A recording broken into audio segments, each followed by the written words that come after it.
Bonjour, très heureux de nous retrouver pour découvrir ensemble les textes de la parole de Dieu pour le 29e dimanche ordinaire et donc pour le dimanche 16 octobre.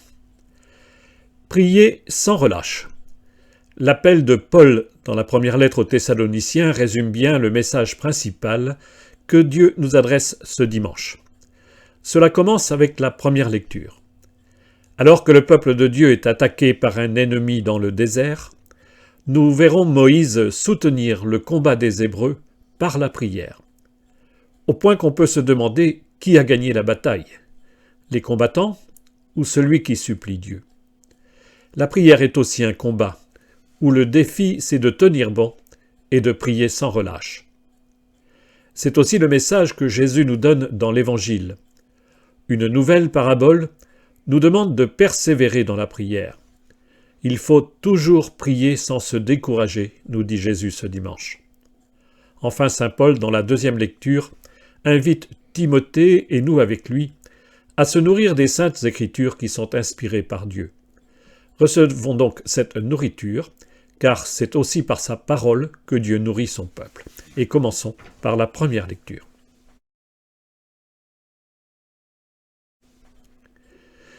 Avec la première lecture, nous voilà en train de vivre la longue marche au désert du peuple de Dieu. Nous avons traversé la mer et affronté les premières épreuves, la faim et la soif. Dieu nous a donné la manne pour nous nourrir et fait surgir de l'eau d'un rocher. Et voilà qu'un ennemi vient nous attaquer.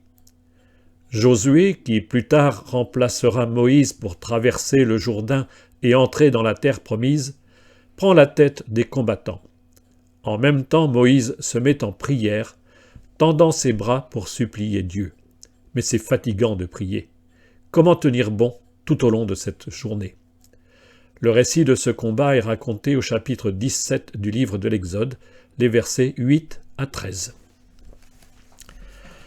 En ces jours-là, le peuple d'Israël marchait à travers le désert. Les Amalécites survinrent et attaquèrent Israël à Réphidim. Moïse dit alors à Josué, « Choisis des hommes, et va combattre les Amalécites. Moi, demain, je me tiendrai sur le sommet de la colline, le bâton de Dieu à la main. » Josué fit ce que Moïse avait dit. Il mena le combat contre les Amalécites. Moïse, Aaron et Our étaient montés au sommet de la colline. Quand Moïse tenait la main levée, Israël était le plus fort. Quand il la laissait retomber, Amalek était le plus fort. Mais les mains de Moïse s'alourdissaient. On prit une pierre, on la plaça derrière lui, et il s'assit dessus. Aaron et Our lui soutenaient les mains, l'un d'un côté, l'autre de l'autre. Ainsi les mains de Moïse restèrent fermes jusqu'au coucher du soleil, et Josué triompha des Amalécites au fil de l'épée. Le combat est engagé. Il dure toute la journée. Mais qui a remporté la victoire? Josué et ses combattants ou la prière de Moïse? Le récit ne nous dit pas grand-chose de cette bataille, sinon qu'elle se termine le soir venu par une victoire. Le récit s'attarde sur la seule prière de Moïse. Tant qu'il tient bon dans la prière, Israël est le plus fort. Si Moïse baisse les bras, l'ennemi prend le dessus. Ses compagnons, Aaron et Our, lui viennent en aide. La vie spirituelle n'est-elle pas un combat de toute la vie? Pour tenir bon jusqu'au soir de notre vie, il ne faut pas se décourager, continuer sans relâche de tendre nos mains vers le Seigneur, mais surtout nous appuyer sur nos compagnons de prière. Entrons maintenant dans la lecture de la deuxième lecture.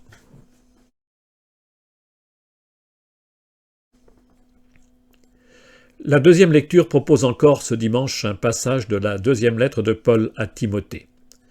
Dans le deuxième chapitre que nous lisions le dimanche précédent, Paul exhortait Timothée à affronter les épreuves avec courage et surtout avec confiance. Le Christ a souffert la passion, il est ressuscité. Paul ne cache pas son jeune ami que viennent pour tous des jours difficiles. Il lui prodigue de multiples conseils comme celui-ci. Fuis les passions de la jeunesse, cherche à vivre dans la justice, la foi, la charité et la paix. Deuxième lettre à Timothée, chapitre 2, verset 22. Mais ce sont d'autres conseils que nous entendons ce dimanche.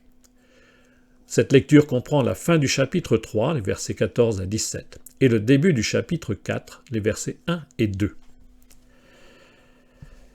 Bien-aimé, demeure ferme dans ce que tu as appris. De cela tu as acquis la certitude, sachant bien de qui tu l'as appris. Depuis ton plus jeune âge, tu connais les Saintes Écritures. Elles ont le pouvoir de te communiquer la sagesse en vue du salut par la foi que nous avons en Jésus-Christ. Toute l'Écriture est inspirée par Dieu.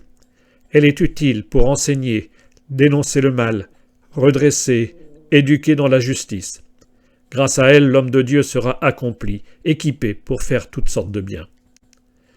Devant Dieu et devant le Christ Jésus qui va juger les vivants et les morts, je t'en conjure, au nom de sa manifestation et de son règne, proclame la parole.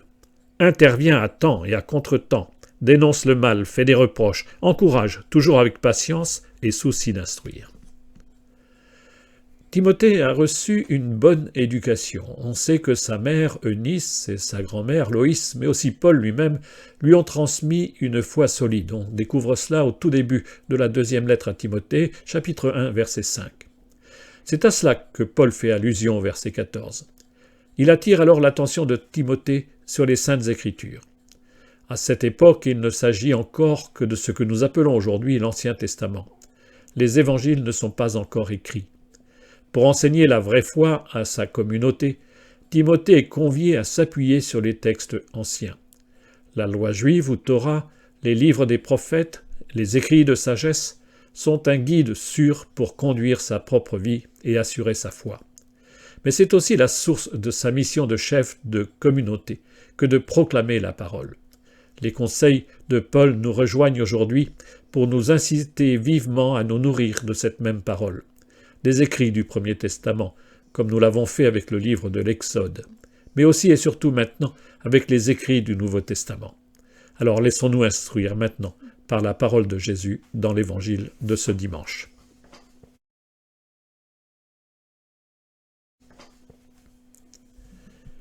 Les 2 derniers dimanches, nous avons médité 2 passages du chapitre 17 de Luc. Ce dimanche, le texte d'Évangile nous emmène au début du chapitre 18. Juste avant cela, Jésus a répondu aux pharisiens qui s'interrogent pour savoir si le règne de Dieu allait bientôt venir. Jésus leur répond qu'il est déjà là. Mais à ses disciples, il leur parle d'un autre jour, celui de son retour avec le temps de l'épreuve pour lui-même et pour le monde. Sans transition, Jésus raconte alors une parabole à ses disciples. Cette parabole est racontée au chapitre 18 de Luc, les versets 1 à 8. En ce temps-là, Jésus disait à ses disciples une parabole sur la nécessité pour eux de toujours prier sans se décourager. Il y avait dans une ville un juge qui ne craignait pas Dieu et ne respectait pas les hommes. Dans cette même ville, il y avait une veuve qui venait lui demander « Rends-moi justice contre mon adversaire ». Longtemps il refusa, puis il se dit « Même si je ne crains pas Dieu et ne respecte personne, comme cette veuve commence à m'ennuyer, je vais lui rendre justice pour qu'elle ne vienne plus sans cesse m'assommer. » Le Seigneur ajouta « Écoutez bien ce que dit ce juge dépourvu de justice. Et Dieu, ne ferait-il pas justice à ses élus qui crient vers lui jour et nuit? Les fait-il attendre? Je vous le déclare, bien vite, il leur fera justice. Cependant, le Fils de l'homme, quand il viendra, trouvera-t-il la foi sur la terre ?» La clé de la parabole est donnée dès le premier verset avant que Jésus ne la raconte. Celui-ci commence par appeler ses disciples à prier sans se décourager. C'est une nécessité, c'est un devoir. Et ce n'est qu'à la fin que nous saurons pourquoi il est si important de ne pas se lasser de prier. Nous avions déjà rencontré cet enseignement de Jésus dans la parabole de l'ami sans gêne qui n'hésite pas à déranger son voisin tard le soir pour lui demander du pain. Chapitre 11 de Luc, versets 5 à 8. Le contexte ici est différent. Le chapitre 17 qui précède nous projette dans les derniers temps, à l'heure imminente du retour du Christ. La parabole met en scène 2 personnages, une pauvre veuve en procès avec son adversaire et un juge au cœur dur. Avec l'orphelin et l'étranger, la veuve fait partie du triple visage des petits sans défense que protège la loi juive. Le juge fait la sourde oreille, mais la veuve ne se décourage pas. La parabole se centre alors sur la réflexion du juge. Son souci n'est pas de rendre justice, mais de se débarrasser de cette femme qui lui casse les oreilles. En réalité, l'expression en grec serait plutôt « cette femme qui lui met l'œil au beurre noir ». Sa persévérance permet à la veuve d'obtenir justice. Il ne nous est guère difficile de comprendre pour nous cette parabole. Comme cette femme opiniâtre, nous devons persister dans la prière. En revanche, impossible d'identifier le Seigneur avec ce juge injuste. Jésus lui-même nous donne la clé en opposant ce juge et Dieu. Si le juge sans scrupule finit par rendre justice, combien plus le Seigneur qui, lui, est juste, rendra justice à ceux qui oseront s'adresser à lui à temps et à contre-temps. La prière, c'est ici crier vers Dieu jour et nuit. La prière est un cri pour lequel il n'est pas d'heure, ou plutôt c'est toujours la bonne heure. Dieu écoute toujours notre prière et Jésus nous promet une réponse rapide, si nous persévérons dans la prière. Dieu nous dit donc, osez la prière. Comme Moïse a tenu les bras ouverts vers Dieu au long d'une rude journée, la prière chrétienne est un cri sans cesse répété tout au long de sa vie. Car la prière a quelque chose à voir avec le dernier jour, le jour du retour du Christ qu'on nomme la parousie. La parabole nous emmène jusque-là, à l'heure de notre rencontre avec le ressuscité. C'est ce jour-là que Dieu nous rendra justice. L'ultime parole de Jésus au verset 8 laisse planer un risque. Le Fils de l'homme, c'est-à-dire Jésus le Christ lui-même, quand il viendra, trouvera-t-il la foi sur la terre? La question de Jésus laisse entrevoir le drame. La prière seule fait tenir bon dans la foi. Oublier la prière, c'est risquer de s'éloigner de Dieu, de perdre toute confiance en lui. La foi peut se perdre dans les marécages d'une vie qui ne trouve plus son rocher pour s'appuyer et s'abreuver à la source d'eau vive. Dans le désert, Moïse a ouvert le rocher pour étancher la soif du peuple. Notre rocher, c'est le Christ. N'oublions pas la prière. Ne nous lassons pas de prier. C'est par la prière que l'Esprit du Seigneur vient irriguer la terre aride du cœur chaque jour de nos vies jusqu'en son dernier instant, à l'heure de notre mort.